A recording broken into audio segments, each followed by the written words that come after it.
ठीक आहे, सर्वांना स्क्रीन दिसत आहे. फर्स्ट टॉपिक आहे तुमचा classification of amplifiers. Second topic आहे तुमचा B G T as a amplifier.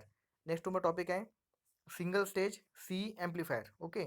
आणि नेक्स्ट तुमचा आहे फ्रिक्वेन्सी रिस्पॉन्स. तर तुमचे हे बघा, हे पूर्ण युनिट वनचे टॉपिक्स आहेत.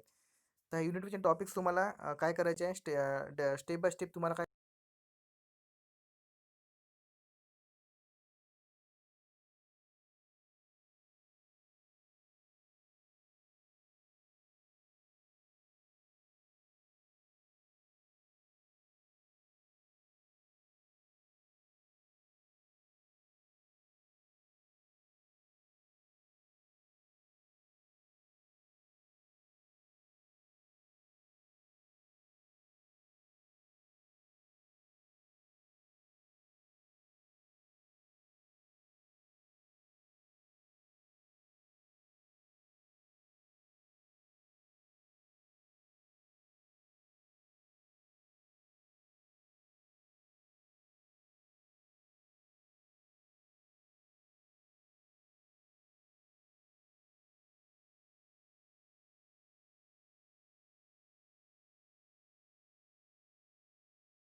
तुम्हाला हा टॉपिक दिसत आहे का?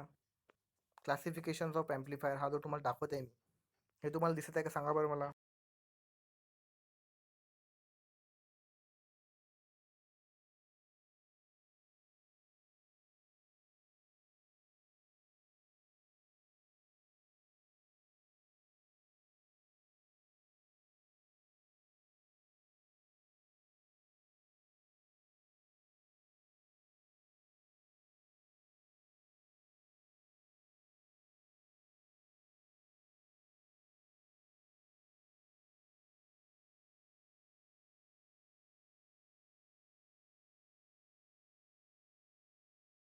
युनिट आहे, युनिट नंबर 1 आहे. आपल्या सब्जेक्टचं नाव अप्लाइड इलेक्ट्रॉनिक्स आहे.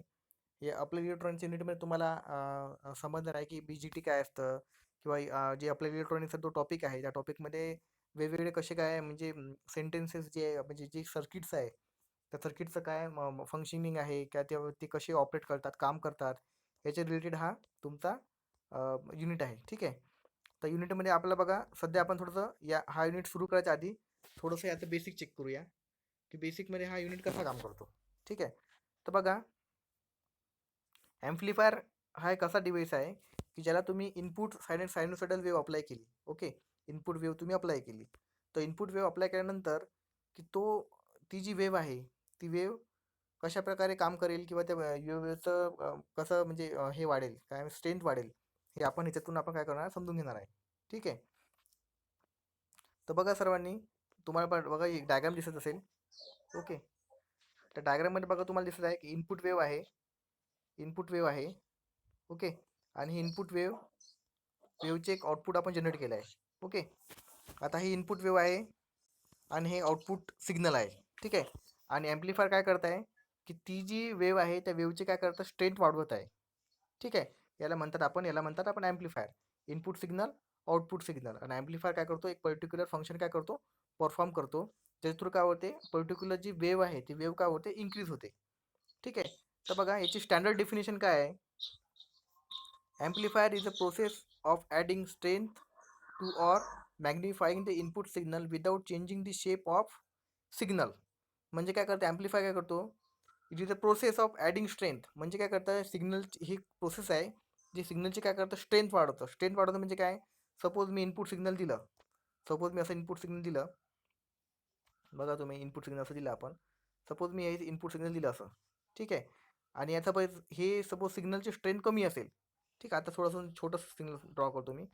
सपोज छोटं सिग्नल घेतलं आपण. हे आता हे इनपुट सिग्नल आहे, स्मॉल सिग्नल आहे. याची वेव्ह, याची फ्रिक्वेन्सी, याची स्ट्रेंथ कमी आहे. सपोज मला याची फ्रिक्वेन्सी वाढवायची असेल तर मी काय करेन, ॲम्प्लिफायर यूज करेल. नंतर ॲम्प्लिफायर यूज केल्यामुळे काय झाले, सिग्नलची स्ट्रेंथ कशी येईल, अशी स्ट्रेंथ सिग्नलची होऊन जाईल. ठीक आहे, म्हणजे काय झालं, फर्स्टची जी सिग्नल बघा तुम्ही, हा लो सिग्नल होता. नंतर ह्या सिग्नलची स्ट्रेंथ काय झाली, ऑटोमॅटिक इन्क्रीज झाली.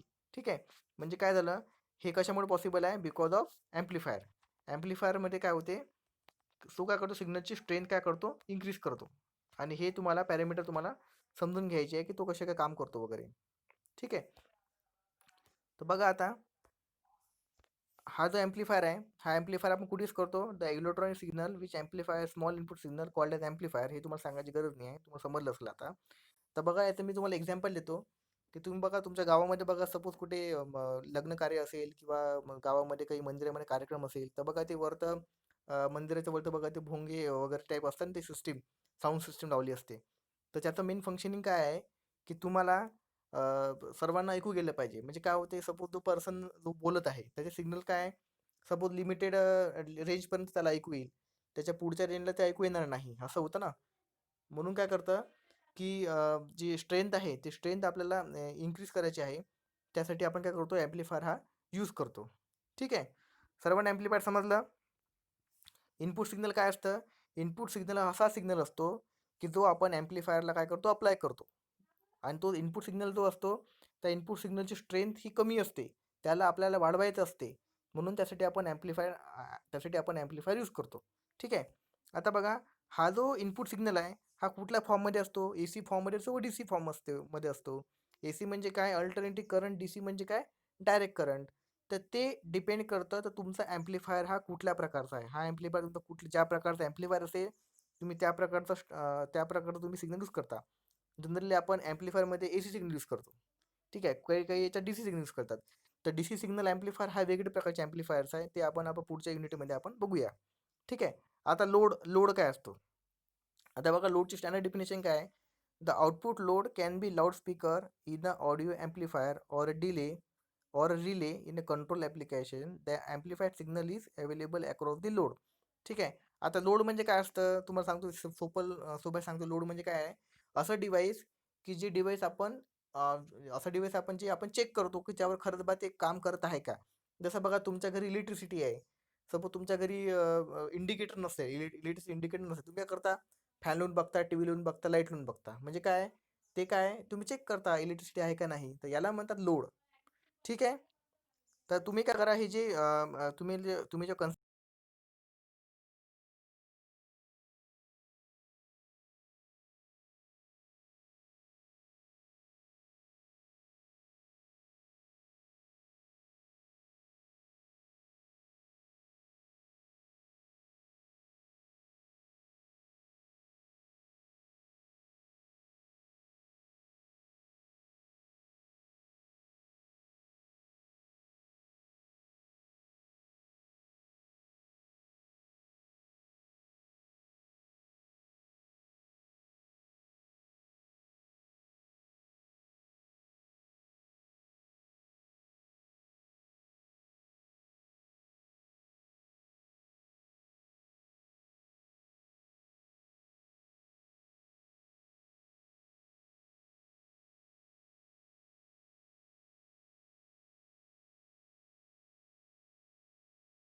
तुम्हाला खूप वेळ आली आहे, डिफाईन ॲम्प्लिफायर.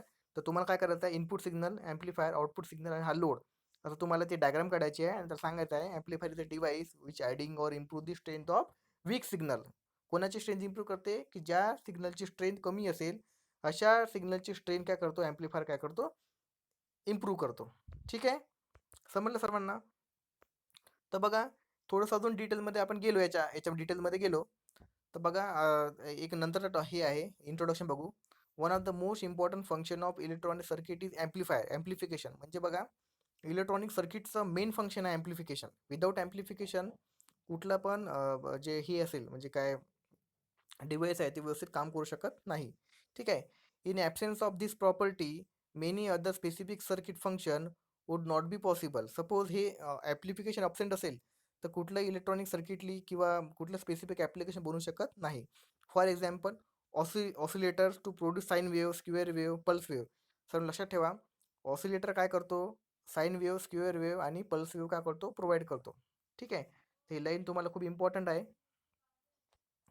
तुम्ही समजून घ्या लाईन. ठीक आहे. आणि ही जी कन्सेप्ट आहे, ही तुम्हाला खूप इम्पॉर्टंट आहे, की oscillation produce sine wave, square wave, pulse wave. ठीक आहे, तुम्हाला हे वायओमध्ये विचारू शकते, ऑसिलेटरचं फंक्शन काय आहे, काय तो साईन वेव्ह काय, स्क्वेअर वेव्ह काय आहे, हे तुम्हाला बघा प्रॅक्टिकल बघितले असेल. ओके. तर बघा, यामध्ये तुम्हाला काय करायचं आहे, की बाकीचे जे हे आहे म्हणजे डेफिनेशन जे आहे ते डेफिनेशन तुम्ही असं नाही पुस्तकातली पाहिजे, तुम्ही ते डेफिनेशन तुमच्या मनाने पण यूज करू शकता किंवा तुमच्या मनाने पण ते बनवू शकता. ठीक आहे, त्यामध्ये असं कुठलंही हे नाही आहे. तर बघा, हे जो व्हिडिओ लेक्चर्स आहे, हे व्हिडिओ लेक्चर मी रेकॉर्डेड फॉर्ममध्ये ठेवलं आहे. आणि तुम्हाला हे लेक्चर मी तुम्हाला याचं रेकॉर्डिंग तुम्हाला पाठवणार आहे. म्हणजे सपोज तुम्हाला काही प्रॉब्लेम झाला तर तुम्ही नंतर पण ही रेकॉर्डिंग तुम्ही काय करू शकता, बघू शकता. ओके. सर्वांना कन्सेप्ट समजला आहे का ॲम्प्लिफायरचा? मला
हं. ठीक आहे, डायग्राम बघा आता. Amplifier class A, class B, class C आणि क्लास ए बी हे काय ॲम्प्लिफायरचे काय टाईप्स आहे. तर तुम्हाला हा जो सिलेबस आहे, आपला जो सिलेबस आपण बघितला होता मग अशी, त्या सिलेबसमध्ये काय आहे बघा, BJT as amplifier, single stage C amplifier. ठीक आहे, ते काय तुम्हाला ॲम्प्लिफायरचे टाईप्स तुम्हाला माहिती पाहिजे, त्यासाठी आपण काय करणार आहे, हे आपण आता पुढचं जे कन्सेप्ट आहे.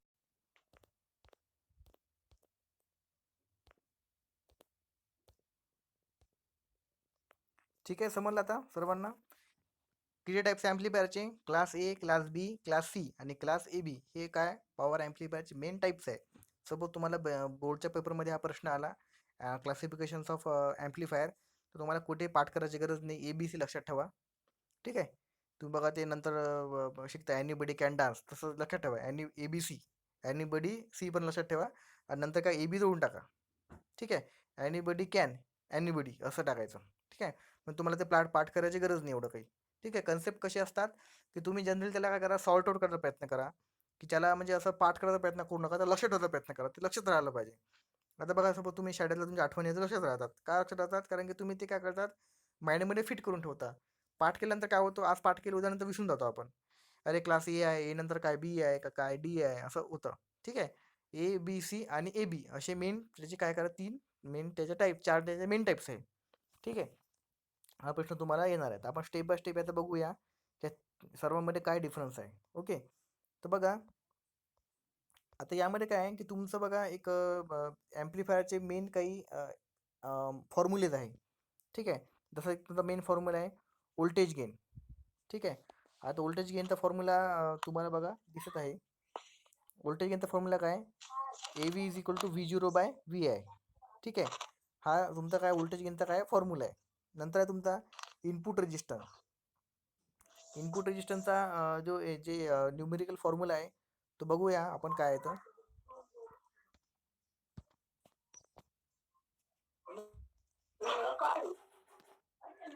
तुमचा फॉर्म्युला आहे बघा पॉवर गेनचा काय पी झिरो बा पी आहे. जे जे फॉर्म्युला इम्पॉर्टंट आहे आपण त्या जे न्यूमेरिकल्स नेहमी बोर्ड विचारतं आपण ते आपण न्यूमेरिकल्स काय करू आपण फाइंड आउट करू. ठीक आहे. लक्षात ठेवा तुम्ही.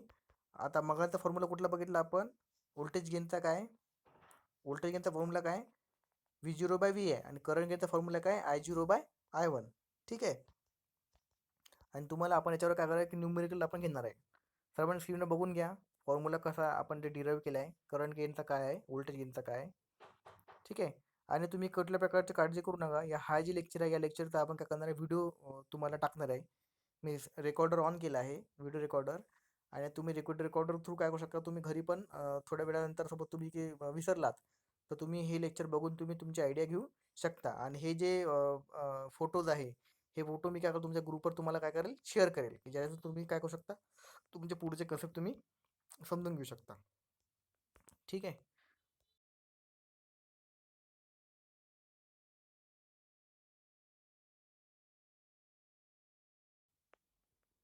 हां. ठीक आहे. आता बघा हा न्यूमेरिकल काय सांगत आहे हे न्यूमेरिकल आलं बघा 4 मार्कला. An amplifier signal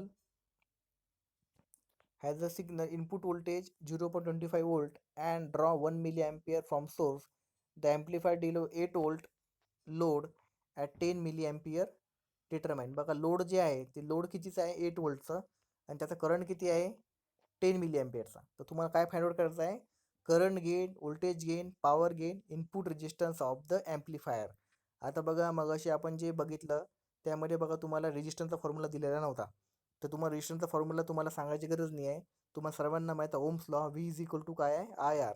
तर आरचा फॉर्म्युला काय बनेल व्ही बाय आय. बघा हा फॉर्म्युला बघा व्ही बाय काय दिसला तुम्हाला व्ही बाय आय दिसत आहे.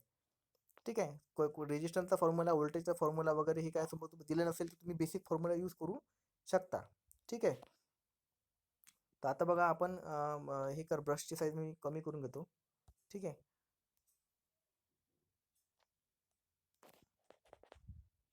हां. ठीक आहे. आता बघा तुम्हाला बघा दिलं काय आहे तुम्हाला बघा काय काय दिलं आहे current gain voltage gain power gain आणि हे तुम्हाला फाइंड आउट करायचं आहे एवढं. ठीक आहे. आणि प्लस तुम्हाला जो तुम्हाला डेटा दिला असतो त्याला म्हणतं गिवन डेटा. तर तुम्हाला बघा व्ही आहे तर इनपुट व्होल्टेज किती आहे बघा 0.25 दिसतं तुम्हाला 0.25 काय इनपुट व्होल्टेज हा याची व्हॅल्यू काय हे व्ही आयची व्हॅल्यू आहे. ठीक आहे. नंतर आहे व्होल्टेज नंतर आहे बघा तुम्हाला आउटपुट व्होल्टेज बघा इकडे काय तुम्हाला दिलं आहे तुम्हाला बघा व्ही झिरो दिला आहे. ठीक आहे. व्ही झिरो तुम्हाला दिला आहे बघा हा बघा व्ही झिरोची व्हॅल्यू आहे इकडे काय 8 वोल्ट आहे. ठीक आहे. 8 वोल्टेजची व्हॅल्यू दिली आहे तुम्हाला. ठीक आहे. नंतर तुम्हाला त्याचा करंट दिला आहे बघा आय झिरो करंट किती आहे म्हणजे लोड लोड म्हणजे काय लोड म्हणजे आउटपुट आणि ते आउटपुटला जे दिलं असेल ते आउटपुट व्होल्टेज आउटपुट करंट झाला. ठीक आहे. लोडला कनेक्ट केलेलं जे व्होल्टेज असतं किंवा करंट असतं तर ते झालं आउटपुट व्होल्टेज आउटपुट करंट. त्यामध्ये कुठल्या प्रकारचा हा डिफरन्स नसतो. ठीक आहे. आता बघा तुम्हाला आय झिरो 10 मिली एम्पियर दिला आहे तुम्हाला समजलं हा आय झिरो आहे 10 मिली एम्पियर. तुम्हाला दिलायचा आहे 1 मिली एम्पियर तुम्हाला काय करंट आहे. ठीक आहे. आता बघा हा जो 1 मिली एम्पियर आहे इथला हा 1 मिली एम्पियर हा काय झाला इनपुट इनपुट करंट. ठीक आहे. Amplifier as a input voltage समज बघा ते वाचा ना तुम्ही डायलॉग ते जे न्यूमेरिकल्स तुम्हाला दिलं आहे ते वाचा पूर्ण काय लिहिलं आहे amplifier has a signal input voltage 0.25 म्हणजे काय झालं हे V I and draw 1 milli ampere power from the source म्हणजे हा काय झाला इनपुट व्होल्टेज म्हणजे आय आय स्मॉल आय. ठीक आहे. तर तुम्हाला काय फाइंड आउट करायचं आहे current gain voltage gain power gain आणि रेजिस्टन्स आर आय. ठीक आहे. तर जनरली बघा जो गेन असतो तो कोणी गेन ए म्हणून शो करतात. ठीक आहे. गेन हा नेहमी ए म्हणून आपण इंडिकेट करतो. यामध्ये तुम्ही पाठ करून घ्या ए करंट गेन की व्होल्टेज गेन असेल. गेन आला म्हणजे काय समज तुम्हाला त्याचं ते हे आहे म्हणजे काय त्याचं जे आपण अल्फाबेट यूज करतो त्याला ए यूज करतो. ठीक आहे. आणि लक्षात ठेवा गेन म्हणजे काय असतं? गेन म्हणजे आउटपुट. गेन म्हणजे काय असतं? आउटपुट. तर तुम्ही बघा कोणी लोक तुम्हाला म्हणत असतील की तुम्ही आता एवढं केलं तुम्हाला काय मिळालं? काय मिळालं म्हणजे काय असतं? ते गेन असतं. ठीक आहे. गेन म्हणजे आपल्याला जे आउटपुट मिळतं त्याला गेन म्हणतात. सपोज तुम्ही शेतीमध्ये सपोज तुम्ही बिया टाकलाय, बिया टाकून ते पुढे मग त्याच्यातून जे पीक निघतं त्याला काय गेन म्हणतात. तशा प्रकारचा तुम्ही हा जो ॲम्प्लिफायर तयार केला, हा ॲम्प्ली बनवला, तर तुम्हाला काय मिळालं? काय भेटलं? तर याला म्हणतात आपण गेन. ठीक आहे. आपलं हे लेक्चर मराठीमध्ये सुरू आहे.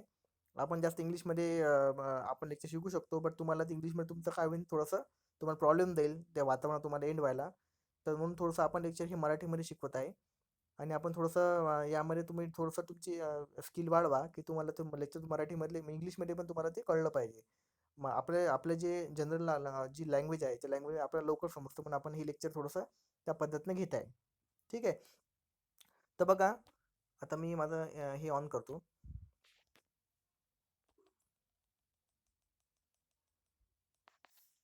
ठीक आहे. आता तुमचं फर्स्ट पॅरामीटर आहे करंट गेन. करंट गेनचा फॉर्म्युला काय? हा बघा करंट गेनचा फॉर्म्युला आहे. करंट करंट गेनचा फॉर्म्युला आहे AI = I0/I1. ठीक आहे. तर बघा I0ची व्हॅल्यू किती आहे? 10 मिली अँपिअर. बरोबर. हे बघा 10 मिली अँपिअर व्हॅल्यू आहे. पण तुमची आहे आय म्हणजे काय झालं? 1 मिली अँपिअर.